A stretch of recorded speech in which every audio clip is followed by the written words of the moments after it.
Un petit prince dans la tête découvre un jour notre planète. Les hommes, la terre et l'ennui, les enfants, la guerre et la vie. Bon, bonjour les amis, voilà, ça y est, nous sommes à 3 jours de la fin du préfinancement du premier revenu de base inconditionnel à la monnaie citoyenne locale. Et je suis venu vous présenter notre ami Simon. Salut Simon. Bonjour Frédéric. Ça va? Ça va très bien. Où c'est qu'on est là?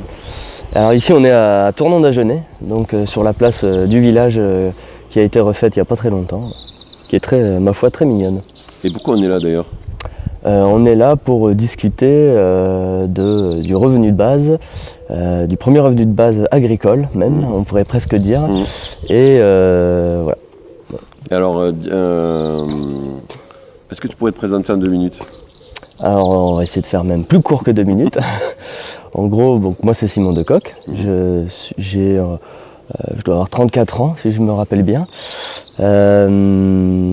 Donc je me présenterai comme une personne aimant beaucoup la nature. J'aime beaucoup jardiner aussi. Et j'aime beaucoup jardiner pour les autres. Et j'aime beaucoup être en compagnie, donc vivre en collectif. Voilà. Donc, je me définirais plus comme à peu près ça. Et comment tu as rencontré Terra du coup? Alors j'ai rencontré Terra grâce à ma sœur qui m'avait parlé du revenu de base. Et je suis allé à la première université du revenu de base du MFRB. Donc en 2015, quelque chose. Voilà, et c'était assez chouette. Et j'ai rencontré, voilà, je vous ai rencontré, toi, et je crois qu'il y avait Antoine et JB à l'époque. Et voilà, au début j'ai pas trop accroché la tête du camion, j'ai dit qu'est-ce que c'est que ce truc de vente d'immobilier. Parce qu'en fait, on avait mis le camion devant la salle où on faisait l'université en fait, avec une petite, il y avait une petite toile et dessous il y avait quelques tables, donc ça faisait un peu stand de pub un peu. Ouais, c'est ça. Et j'ai découvert qu'après, voilà, que vous étiez, qu'est-ce que vous faisiez, qu'est-ce que vous vouliez faire surtout, et qui vous étiez. Et du coup j'ai dit banco, ça c'est ce qu'il me faut aujourd'hui quoi. Voilà. Alors ça c'était en 2015. Et alors un jour on reçoit un mail avec écrit dessus en gros j'arrive. Qu'est-ce qui s'est passé? Ouais bon. Et voilà, là j'étais à Marseille à ce moment-là, donc j'étais en thèse.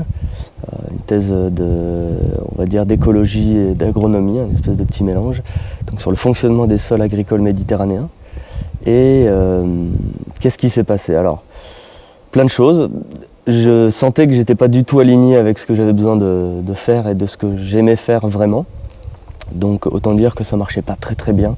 J'avais du mal à avancer sur ce travail-là, j'avais du mal à être bien, j'étais en ville, voilà, c'était assez compliqué. Et surtout j'avais l'impression de dépenser mon énergie pour des solutions qui étaient pas assez intégrées. Il manquait un peu de dimension dans tout mon travail. Donc je passais énormément de temps dans un laboratoire, à travailler sur un ordinateur, sur un projet qui manquait de dimension. Alors, de dimension humaine, écologique, économique, voilà. En gros, on allait produire des informations qui allaient être utilisées par des gens que je ne connaissais pas spécialement. Je ne sais pas comment ils allaient l'utiliser. Et à la fin, pour un résultat finalement assez peu valorisant. Mais de là à tout lâcher sa vie et d'aller labourer la terre, pas labourer, d'aller greliner la terre. D'aller greliner la terre. C'est énorme. C'est quoi qui t'a fait basculer dans le maraîchage? L'essentiel échappe à nos yeux. Échappe à nos yeux. Échappe à nos yeux. L'essentiel échappe à nos yeux.